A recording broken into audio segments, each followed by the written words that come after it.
sorry for being the last one, and you are hungry and tired, I know, so I am trying to be very focused.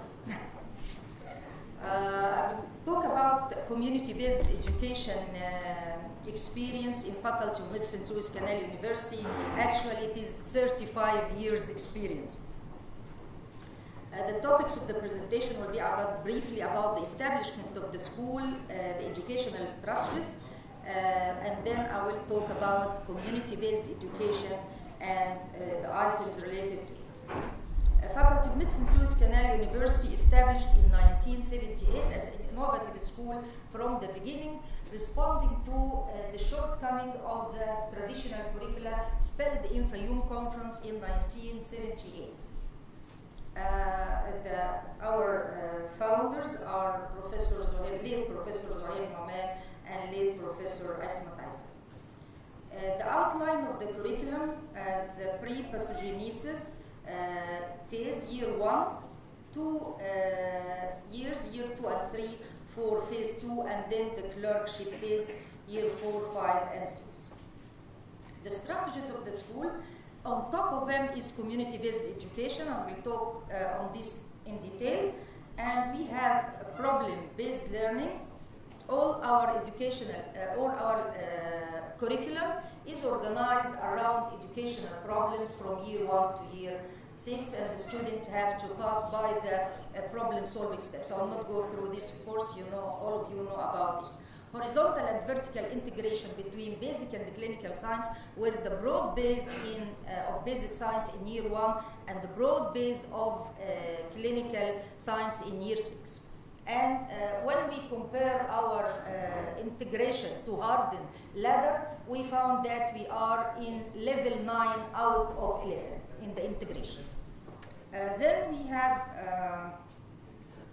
the student-centered education, and the students are responsible for specifying their knowledge, skills, and attitude needed for solving the problems. And also there is there is faculty-student partnership and mutual respect, and also we assign leadership roles for the student in all the activities.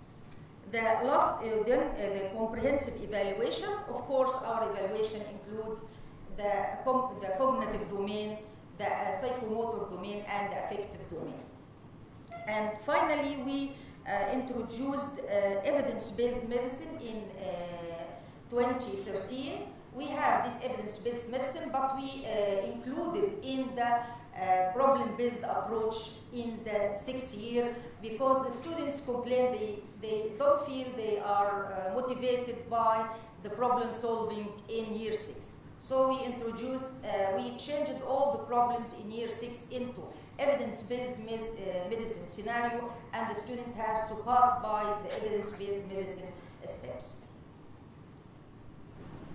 Community-based education, this is our target, and it provides the student with the necessary knowledge, skills, and attitude to provide health care at different community sites. So why we use community-based education? First, most graduates, and all of you know this, will work in primary care setting where they have limited resources for diagnosis and for management. Second, they have a major preventive role. This will be in the primary health care. They will cooperate with other professions, interprofessional education and cooperation. They should respond to the changing community needs as well as to the health problems. So this very important to have this community-based education. Also, the primary health care approach was stressed in many events. It is emphasized in Alma Ata and Fayoum conferences in 1978. Then it is recommended in Edinburgh Declaration in 1988. Also, it was a key for WHO to achieve its vision, health for all by year 2000. This is one day ago, of course. They have this vision. They didn't achieve it anyway, but they have this vision, and to achieve this vision, they put primary health care approach as one of the means to achieve it. It was emphasized again in the UN Millennium Development Goals to be achieved in year 2050. So all of this show us the importance of community-based education. What are the characteristics of community-based education in our school? First, it has clearly defined objectives. We have objective, general objective for the field training. We have intended learning outcomes for each phase.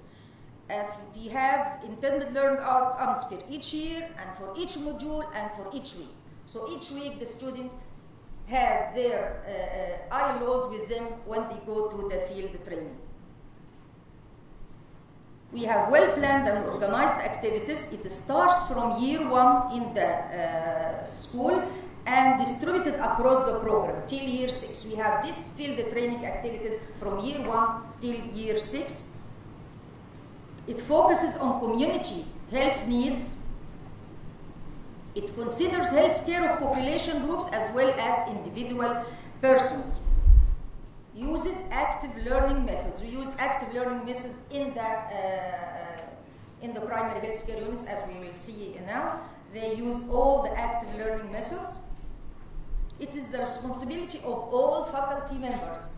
Although family medicine department is responsible for coordinating the activities of the field training, however, all the faculty members should share in this field training activity. I myself, I was a former dean, and one day I worked as a field tutor in the school.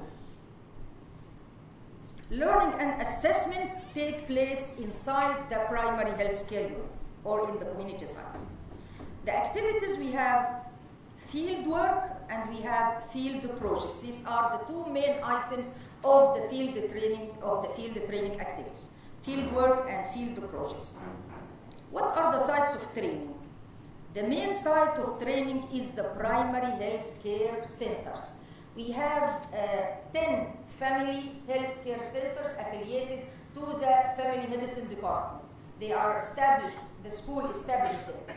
And other family health care other primary health centers affiliated to the Ministry of Health. We have a very good collaboration with the Ministry of Health since the school establishment, and we use all the facilities of the primary health care centers from the Ministry of Health, beside these 10 family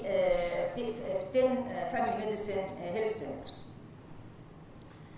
Other sites other than the primary health care centers, the schools, the students go to the schools, to families, to occupational settings, geriatric homes, gym, ambulatory units according to their modules. They go to infectious disease hospital, and then they go to the whole community for conducting their projects. The field work in the preclinical phase, year 1, 2, and 3, the basic science years, the students go to the urban and rural primary health care centers weekly, and we divide them into two groups. One group go to the primary health care centers, and the other go to the other community sites.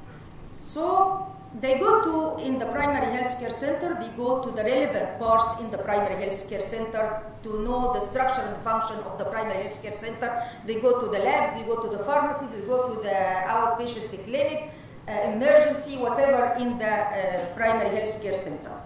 Then they go to see the medical records. They have to examine the medical records and see the family files and draw the family trees.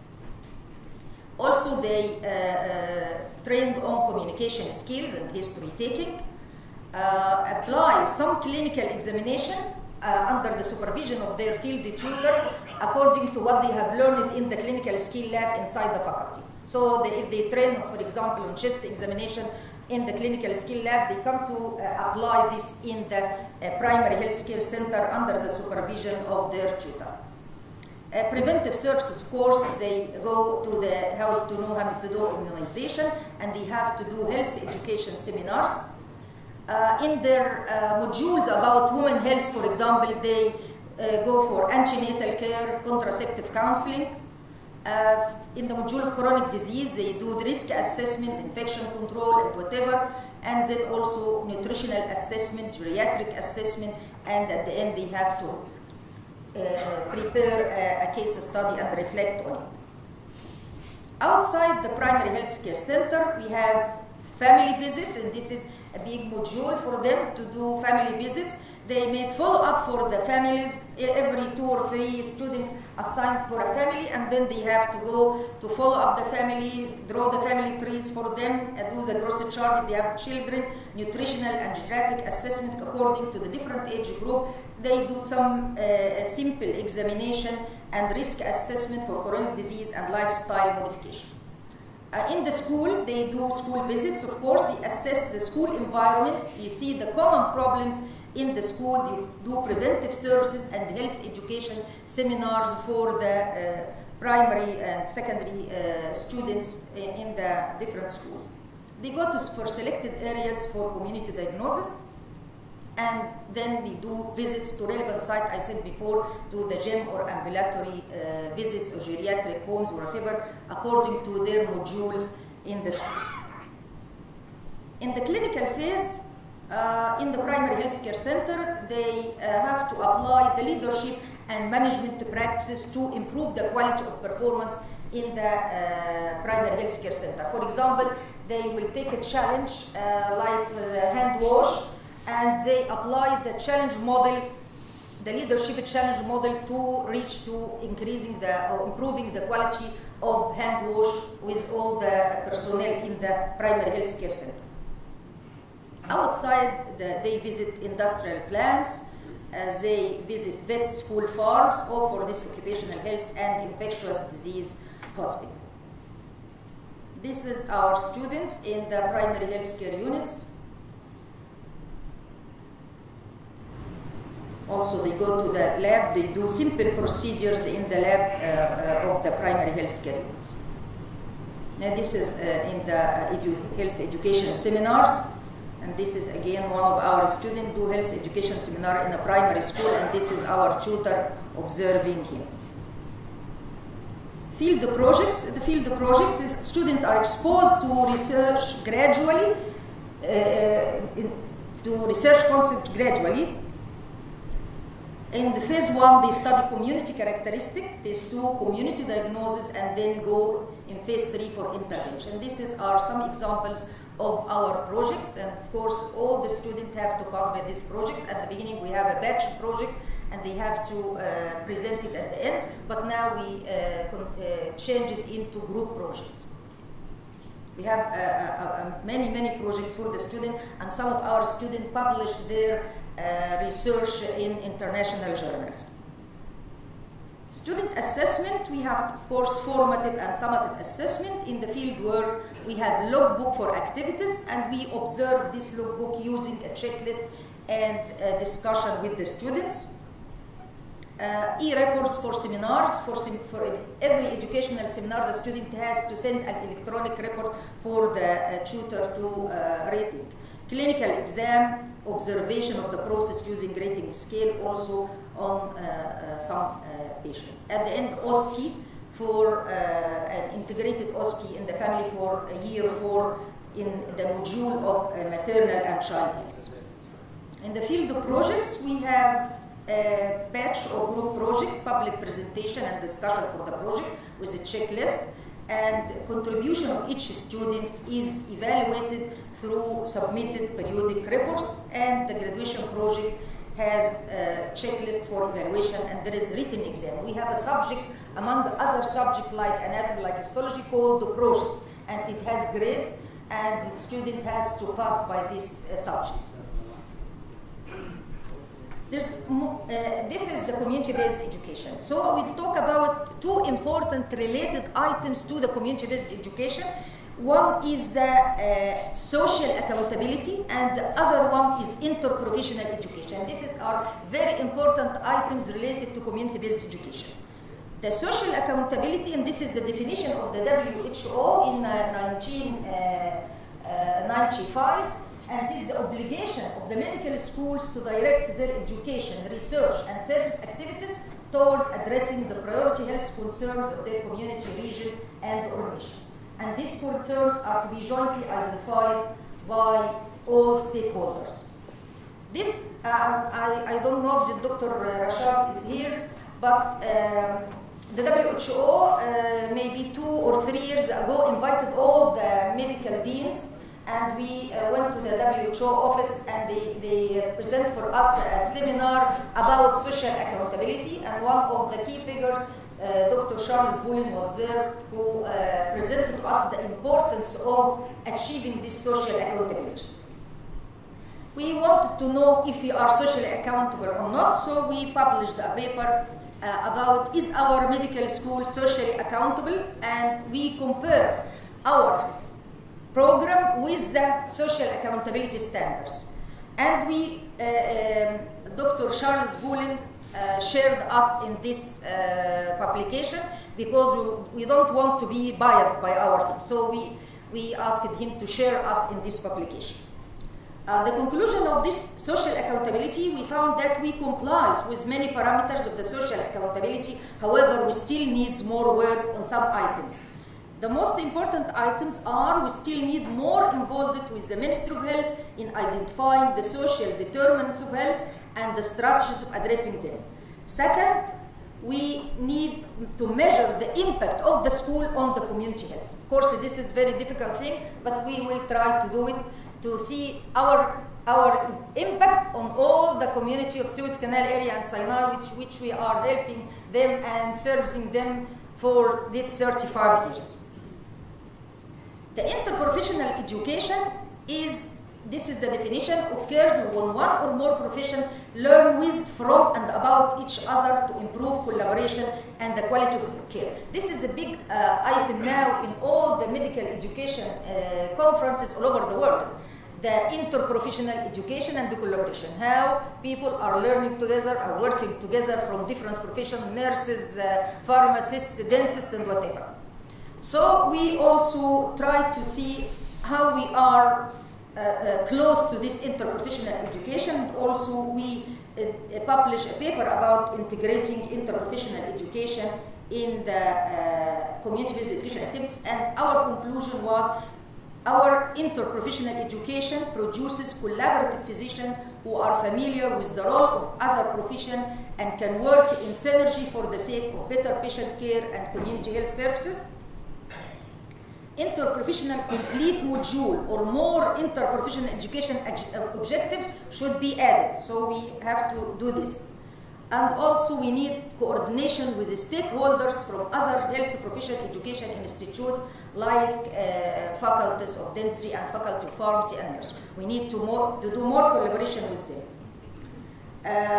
Then we are going to talk about the benefits of community-based education. Learning in the community resembles later life situation. Relevance, of course, as I said before. Tutors can act as role model for the student. The student will learn from them professional thinking, behavior, and attitude. Multiple skills as decision making, empathy, leadership, teamwork, and professionalism can be learned. More emphasis on preventive aspects of care. Encouragement of interprofessional education and interprofessional collaboration.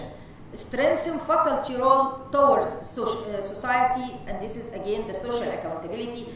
And finally, it prepares the student for tertiary care level training.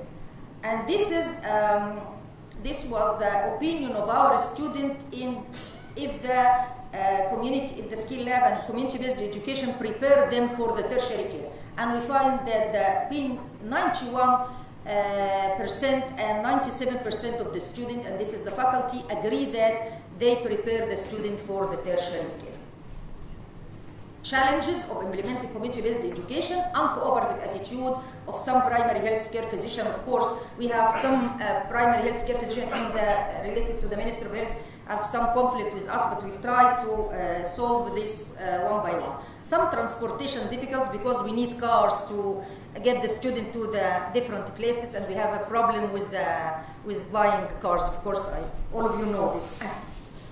Lack of cooperation from some families in the family visits, insufficient interprofessional education activities, as I showed you before, and need for more credible evaluation of our impact on the community. How we disseminate the concept of community-based education to all inside and outside Egypt. First, we have the family medicine department. Family medicine department established with the establishment of the school in 1978, and then it begins postgraduate studies in 1980. Of course, this offers grades for offered degrees. In the last 10 years, it offered 472 master degree and 36 doctorate degree. This is in the last 10 years. Of course, it conduct many training, many workshops, revise bylaws for the school, revise curricula, and so on. Then we have the Center of Research and Development in Medical Education, and this is the only WHO collaborating center in the field of medical education in Egypt.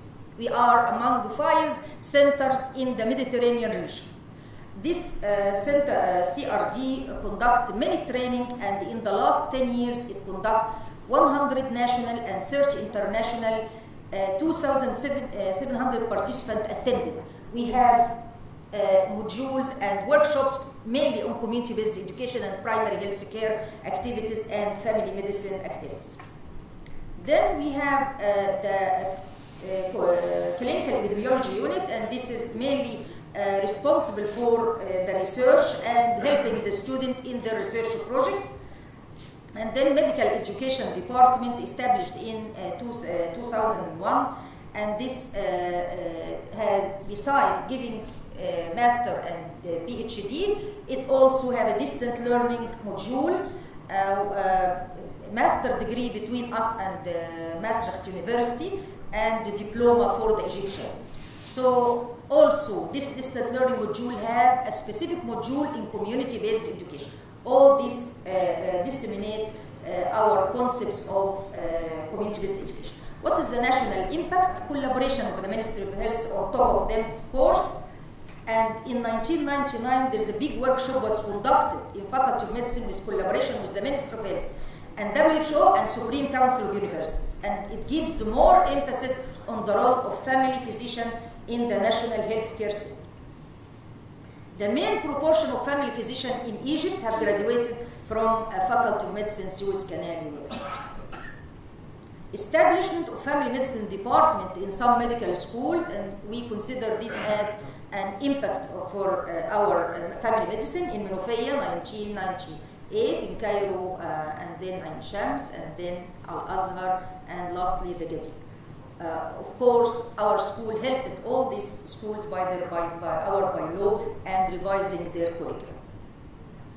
Some medical schools adopted a similar community-based program as that of FOMESCU, as Port Said Medical School and Suez will open in the beginning of this year.